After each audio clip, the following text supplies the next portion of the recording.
Dios les bendiga. Qué bueno que podemos una vez más juntarnos para estudiar la palabra de Dios. En esta noche le pedimos a nuestro Señor que nos dé la sabiduría y la gracia necesaria para compartir con ustedes los 10 mandamientos. Deuteronomio, capítulo 5 y versículo 7. Luego de que Dios saca al pueblo de Israel y lo lleva a los montes del Sinaí, en el lugar llamado Horeb, Dios le dice por boca de Moisés ha subido a la montaña a hablar con Dios. Dios le llamó desde la montaña. Allá en la montaña, Deuteronomio 5 y versículo 6, Dios le dice al pueblo: yo soy Jehová tu Dios, que te saqué de tierra de Egipto, de casa de servidumbre. Es importante cómo Dios se identifica. Dice quién es, pero le recuerda de dónde el pueblo ha salido. Salió de casa de servidumbre. Para muchos de Israel, Egipto no era tan malo.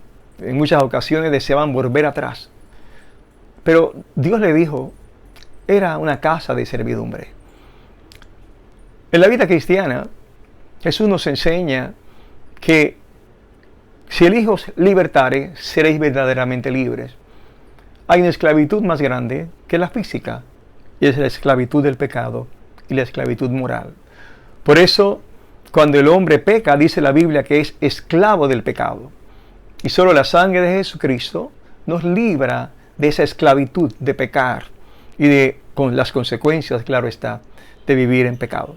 Pero veamos ahora el contenido de estos 10 mandamientos. El primer mandamiento, Deuteronomio 5:7 dice: no tendrás dioses ajenos delante de mí.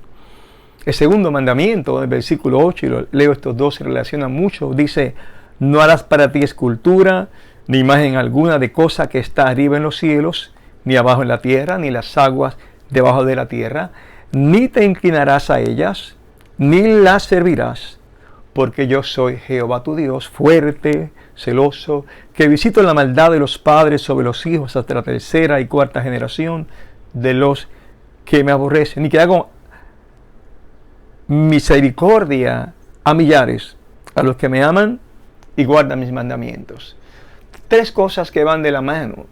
Primero, hay un solo Dios.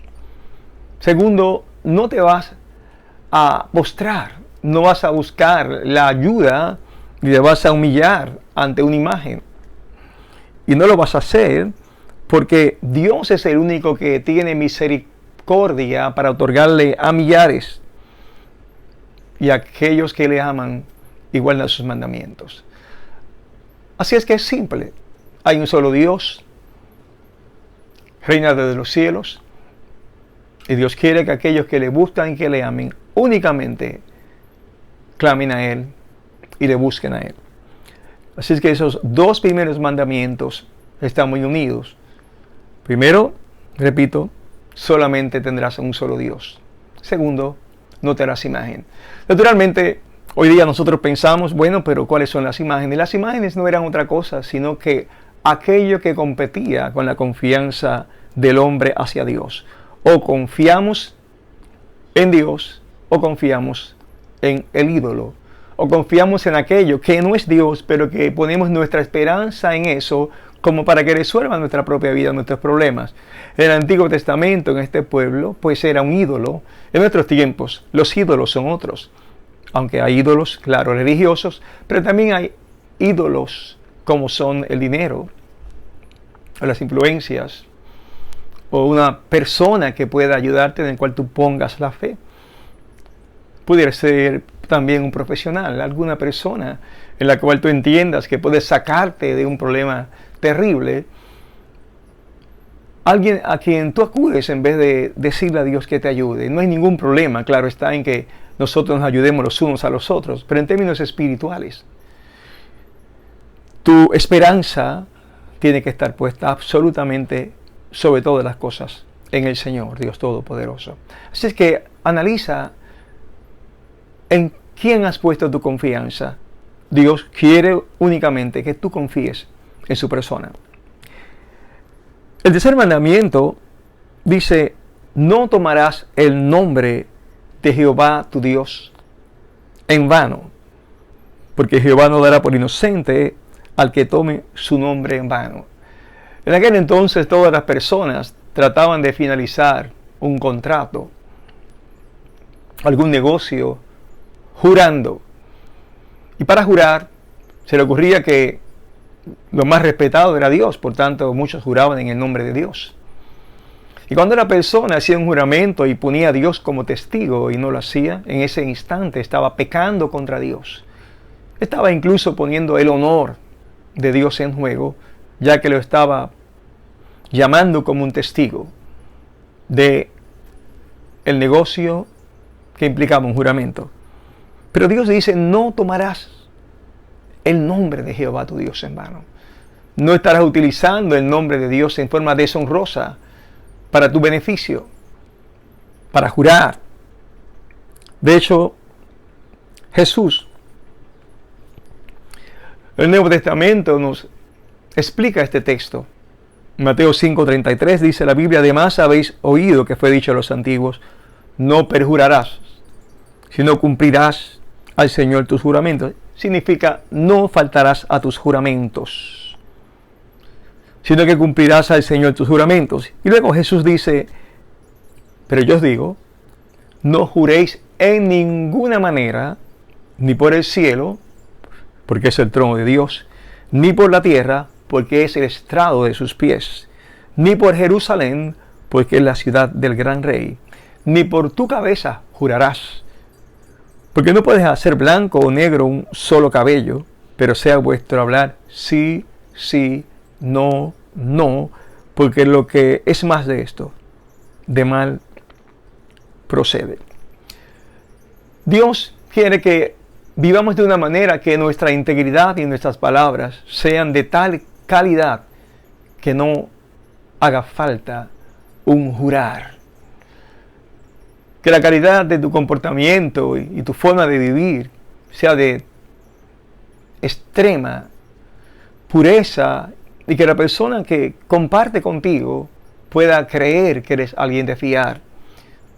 Naturalmente, como están los días y como han pasado los años, cada vez es más difícil encontrar gente fiel. Pero Dios quisiera que fuéramos de esa manera. Dios quisiera que cuando yo le digo algo a mi compañera, o a mi amigo, o a mis hijos, no tenga que jurar.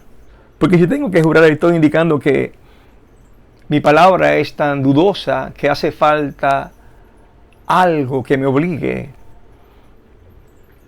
Si tienes que jurar para que alguien crea en ti, créeme que estás en tremendos problemas acerca de cuán confiable es tu persona. Dios quiere que aprendas que cuando dices sí, cumplas. Cuando digas no, también mantén ese no. Tenemos que aprender a ser personas que nuestro sí sea, puedes esperar, puedes confiar, allí estaré, lo haré. Y que nuestro no sea definitivo, absolutamente no. Notamos que estos mandamientos, de hecho, los primeros mandamientos que hemos leído, tienen que ver con Dios. El primer mandamiento, cuando habla acerca de que no tendrás otro Dios, luego no te harás imagen. Luego el tercer mandamiento que acabamos de leer, no harás juramento, tiene que ver con la persona de Dios. Y ahora el cuarto mandamiento sigue teniendo que ver con su persona. El cuarto mandamiento dice, guardarás el día de reposo para santificarlo, como Jehová tu Dios te ha mandado. 6 días trabajarás y harás toda tu obra, mas el séptimo día es reposo a Jehová tu Dios. Ninguna obra harás tú, ni tu hijo, ni tu hija, ni tu siervo, ni tu sierva, ni tu buey, ni tu asno, ni ningún animal tuyo, ni el extranjero que está dentro de tus puertas, para que descanse tu siervo y tu sierva como tú.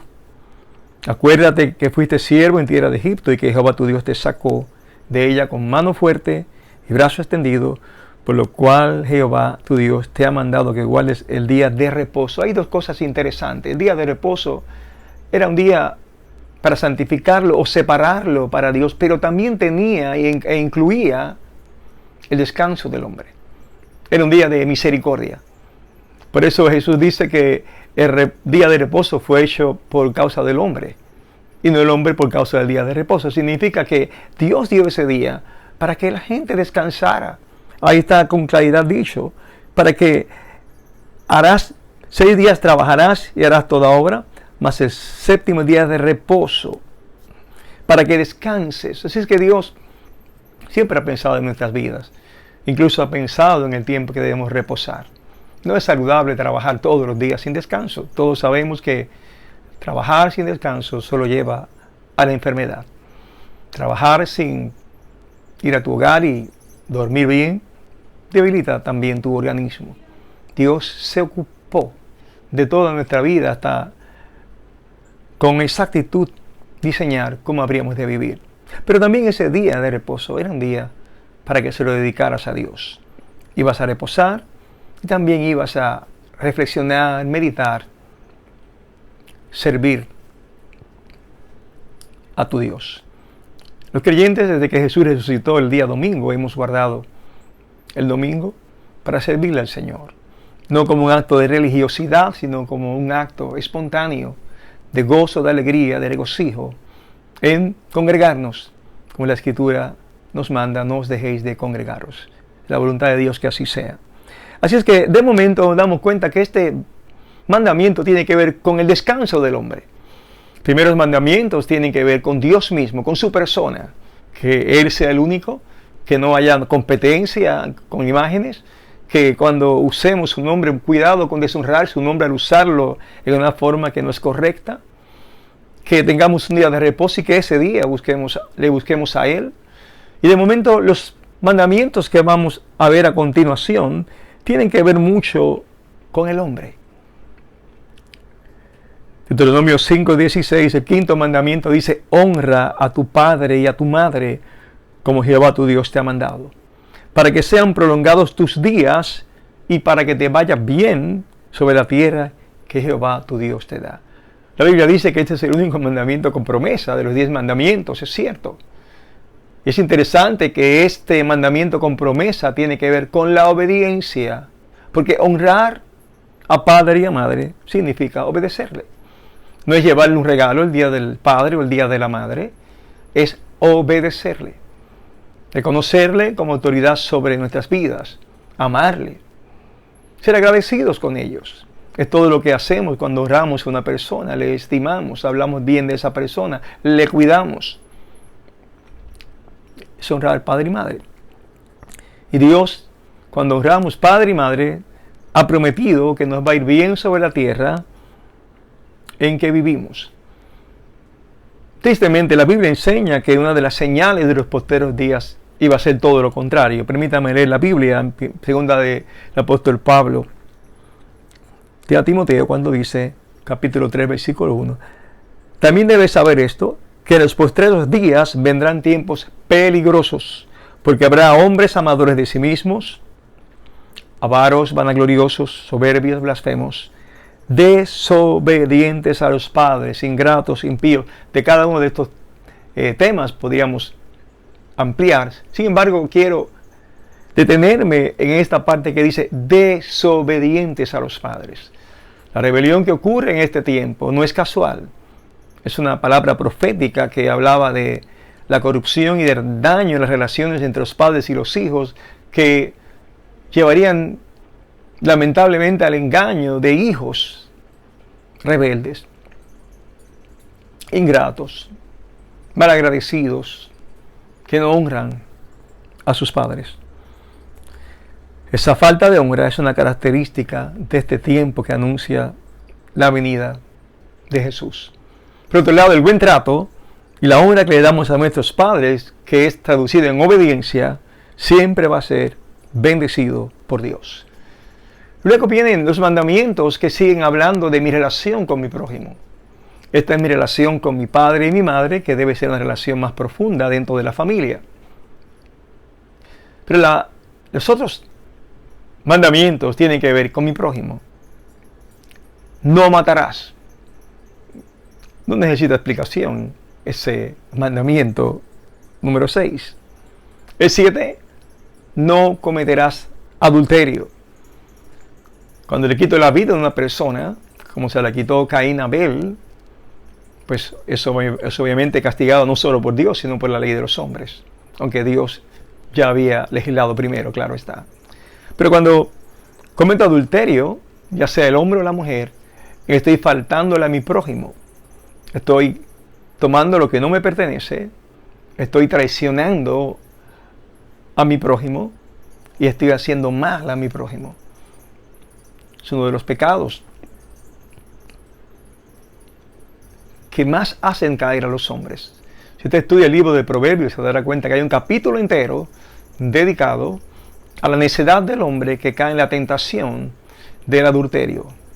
Capítulo 7 entero habla de ese tema, de la necedad del hombre, que es comido como pan, que cae así como va el becerro al matadero. Debemos tener cuidado con nuestra lealtad, nuestro matrimonio y nuestra vida, y ser hombres de Dios. El octavo mandamiento dice: no hurtarás. Y nos damos cuenta que, repito, estos mandamientos tienen que ver con mi prójimo. Si le quito a mi prójimo lo que le pertenece, le estoy haciendo daño. Pero hurtar además es una desobediencia al trabajo. Es la voluntad de Dios que trabajemos y que produzcamos con nuestras manos. El noveno mandamiento dice: no dirás falso testimonio contra tu prójimo. Que no es otra cosa que no vas a mentir.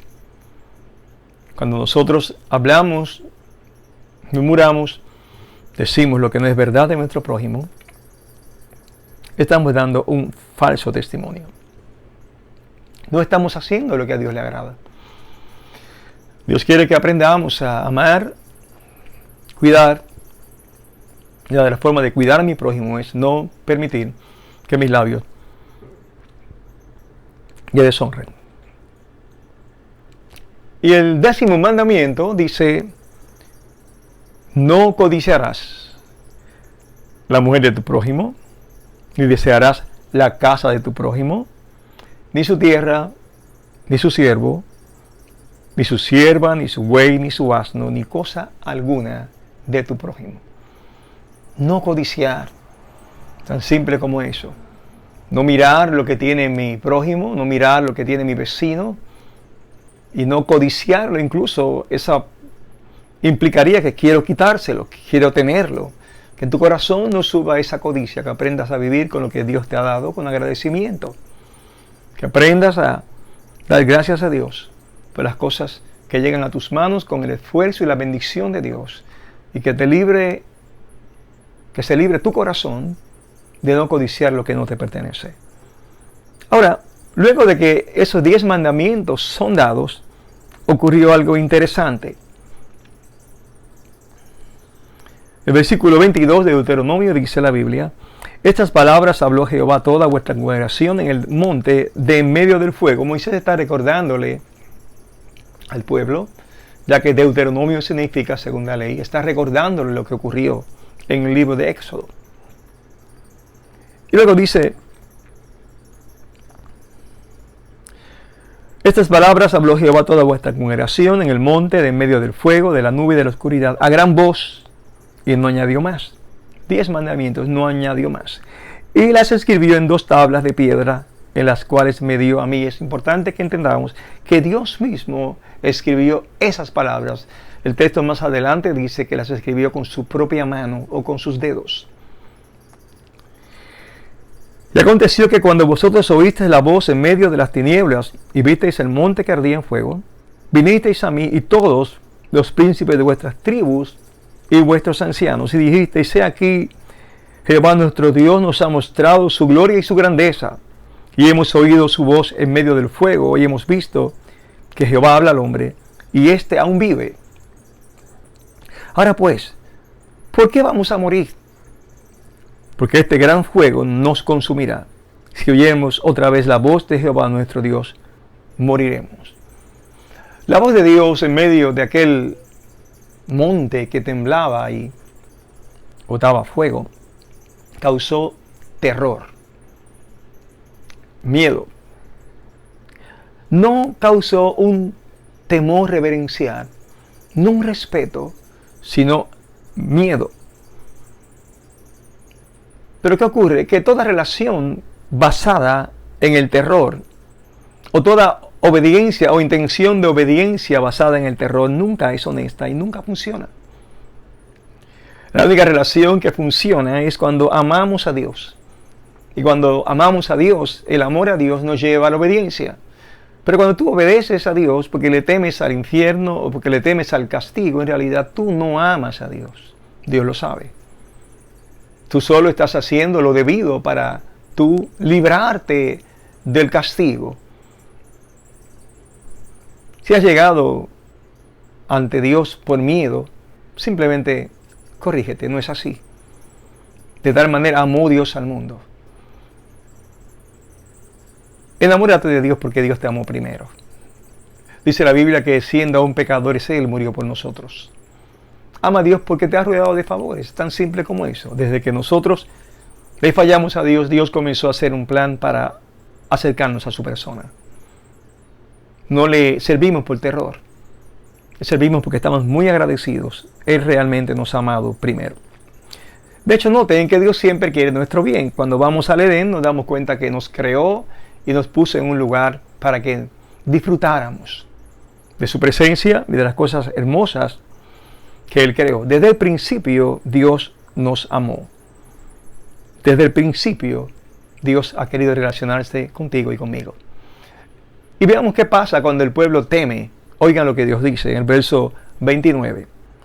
¿Quién diera que tuviesen tal corazón que me temiesen y guardasen todos los días todos mis mandamientos, para que a ellos y a sus hijos les fuese bien para siempre?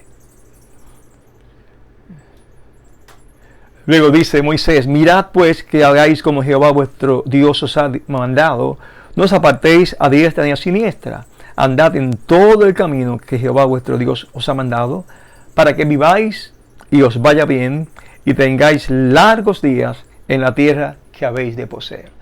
Notamos que, por un lado, Dios, conociendo la desobediencia y la rebelión que había en el pueblo, Dios sabía que el pueblo no sería tan fiel.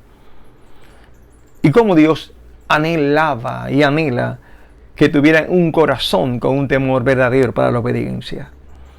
Y noten cómo la Biblia dice que Dios quiere eso porque desea que el hombre le vaya bien para siempre. La palabra de Dios es para que a ti te vaya bien. Lo que está escrito ha sido escrito no solo para librarnos de la muerte, ya Jesús murió en la cruz y somos libres de condenación y justificados por la fe tenemos paz para con Él. Pero la Biblia ha sido escrita igualmente para que nos vaya bien. Tengamos buena comunión, buena familia, buenos hijos, buen matrimonio, buen hogar, buena salud. Que disfrutemos de las cosas que Dios ha creado. Que vivamos en la tierra saboreando lo que Él hizo con sus manos para nosotros. Y todo lo podemos lograr si obedecemos las Escrituras. Ahora, esos 10 mandamientos Dios le da una explicación. Jesús en el Nuevo Testamento va a explicarlos de una forma muy simple que todo lo resume. En Mateo capítulo 22, 35 dice la Biblia que uno de los intérpretes de la ley le dice, y uno de ellos, intérprete de la ley, preguntó por tentarle, diciendo, noten bien, le preguntó para ver si Jesús sabía, por tentarle, a ver si encontraba algún defecto en su doctrina. En Mateo 22, 36 dice, maestro, ¿cuál es el gran mandamiento en la ley? Jesús le dijo, amarás al Señor tu Dios con todo tu corazón y con toda tu alma y con toda tu mente. Este es el primero y grande mandamiento. Y el segundo es semejante, amarás a tu prójimo como a ti mismo. De estos 2 mandamientos depende toda la ley y los profetas. Pero Jesús no habló de los 10 mandamientos, y sí habló de los 10 mandamientos. Lo que Jesús hace es que clasifica los 10 mandamientos en 2 temas principales que todo lo explica y que todo lo resume. ¿Recuerdan? Los primeros mandamientos, ¿qué hablan? Hablan acerca de Dios, de cómo buscarle sobre todas las cosas, de cómo guardarnos solamente creyéndole a Él, de cómo honrar su nombre y de cómo guardar un día para Él. Y todo eso se resume en algo tan simple como amar a Dios con toda la mente, con todo el corazón y con todo el alma. Ese es el primer mandamiento. Pero el segundo mandamiento, notamos que los próximos mandamientos hablan de no robar, no adulterar, no codiciar, no dar falso testimonio. Y notamos que esos mandamientos tienen que ver con el prójimo. Y por lo tanto, cuando yo obedezco esos mandamientos, lo que en realidad estoy haciendo es amando a mi prójimo. Y lo estoy amando como a mí mismo. Yo no quisiera que me multaran, yo no quisiera que me hicieran daño. Por lo tanto, esos 2 mandamientos resumen los 10 mandamientos. Así es que cuando tú amas a Dios, le vas a obedecer. Cuando obedeces a Dios, le vas a honrar. Cuando honras a Dios, estás en la posición de hacer lo segundo, de poder bendecir a tu prójimo. No vas a poder tener amor por tu prójimo correcto a menos que ames a Dios. No vas a poder preocuparte por tu prójimo.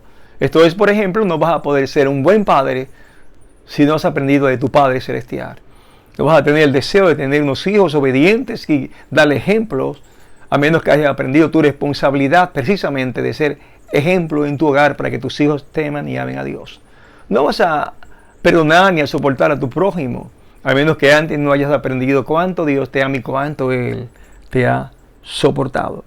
Así que mi relación con Dios es lo que me permite tener una relación adecuada con mi prójimo. Cuando leemos estos 10 mandamientos, finalmente hay que pensar en 3 cosas importantes que no se nos pueden olvidar. La primera cosa es la naturaleza de Dios. Dios es un Dios que todo lo sabe. Dios es un Dios moralmente justo. Dios es un Dios perfecto. No puede hacer el mal. Dios es amor. Sobre su palabra, la naturaleza de que su palabra es absoluta, su verdad no cambia. Su naturaleza está relacionada con la verdad. Es un Dios de amor, es un Dios cuya palabra se puede confiar, es un Dios confiable. Así es que la naturaleza de un Dios todopoderoso, que no cambia y que es el mismo, te hace entender que sus palabras son igualmente fieles. Aunque pase el cielo y la tierra, como Jesús dice, su palabra no habrá de pasar. Pero la tercera cosa es la naturaleza del hombre.